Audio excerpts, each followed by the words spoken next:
In the world of digital marketing, there are so many different channels to choose from and each have their pros and cons. However, all of them can be used with a small budget. So before you spend anything on digital marketing, there are a few things that you need to consider.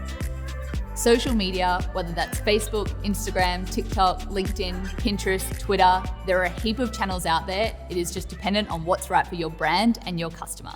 There's also Google Ads, display advertising, and YouTube.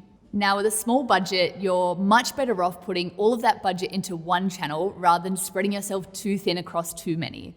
Reason being is that it's great for testing, but for testing you need enough budget to actually get a result. Starting with paid social, and one of the most important things to think about when you think about social media is where your customers are, not where you are.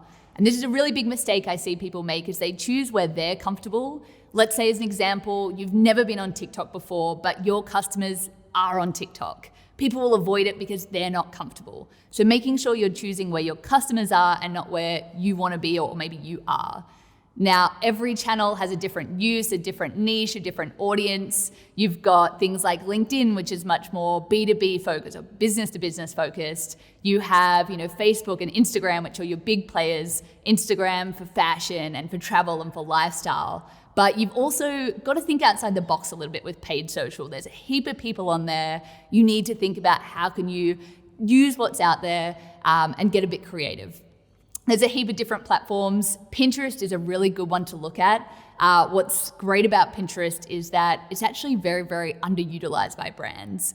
It's a very niche audience. It's kind of females. The average age is 40 to 45, and topics like fashion, home, any kind of inspiration and research is done on there. So it's a really interesting platform to have a look at. What I love most about Pinterest is that the traffic is very, very cheap on Pinterest. So a strategy I find a lot of brands use is using Pinterest as, I mentioned earlier, your marketing funnel. That's your top of funnel play. Get cheap traffic to your website and then retarget them with something like Facebook. So that's a really interesting one to have a look at. Another wild card that I love to use and love to give my clients is Spotify advertising. And Spotify advertising is probably one of the newer players on the block. It's self-serve audio ads. And what I love about Spotify is that you can target by context. So now we're not talking about targeting people based on their interest in fashion or food or music. We're saying, I want to target people that are driving in the car. And so Spotify will target people listening to playlists like road trip classics and road trip sing-alongs. It's a very, very interesting medium and it's something that I love to give my clients to test out. So what are the pros and cons of social media marketing? Pros, Facebook, Instagram, any social media platform allows you to be super specific with your targeting. You can target down to friends of friends with a birthday in the next 7 days that like Chinese food, if that's your target audience, but you can target very, very specifically.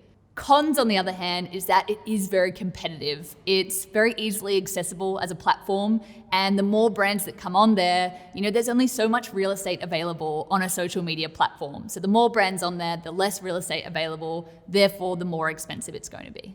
So when you're on a shoestring budget and you're using social media, what things should you keep in mind? Firstly, using your owned audiences. Now, owned audiences are, as it suggests, anything that you own. So your email list, there's an audience called social engagers. So your Instagram followers, people that engage with you, it may be your website visitors or any kind of audience that you own, you can target those people on social media. And this is what we call a warm audience. They already know you, they already know your brand, and they've already shown interest. So a lot of the time we're retargeting those people, and that's going to be your most kind of highly converting audience that you can get.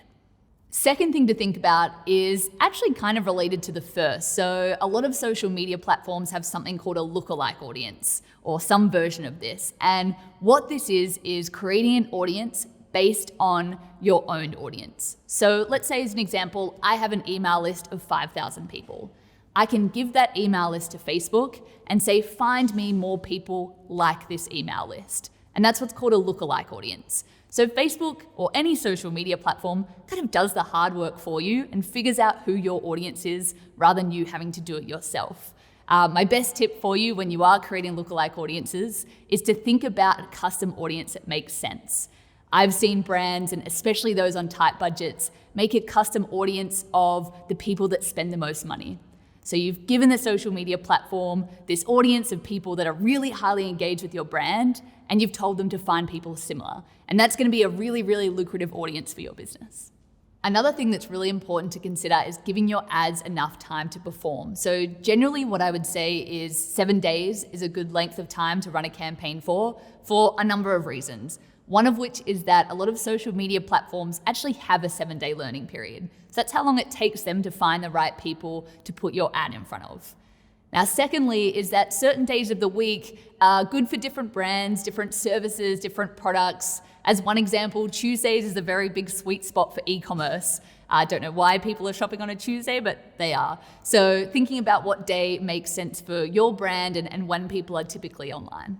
When you're figuring out your budget, there are a heap of different things to think about. There's a lot of math involved in thinking about what your goal is, what your goal ROAS is. And when we say ROAS, we talk about return on ad spend. So what that means is for every dollar that you spend on advertising, how many dollars do you want back? So as an example, if I spend $100 in my Facebook campaign and I wanted $400 back, I'm looking for a 4-to-1 ROAS.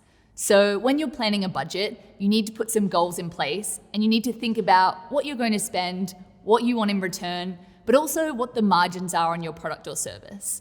So if you're selling a $10,000 product, you're going to have to spend a lot more to get someone to purchase than someone who's selling $30 t-shirts. So when you're thinking about your budget, think about how many of the goal you want, what your cost margins are, and what ROAS you're looking for.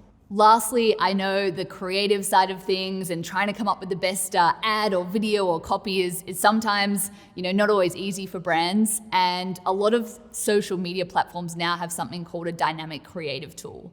So instead of you having to formulate the perfect ad, they do this for you. You give them a couple of videos, a couple of images, a couple of headlines, some pieces of copy.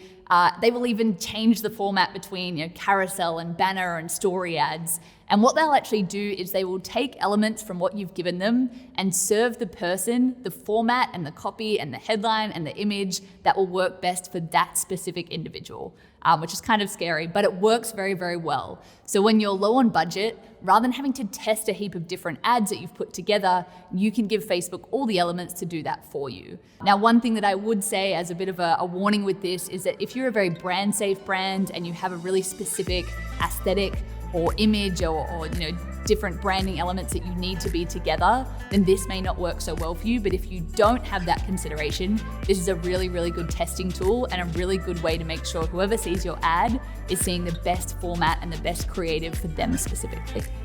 If you're looking for any more advice or want to go more in depth in the tips and terms in this video, head to the link on your screen now.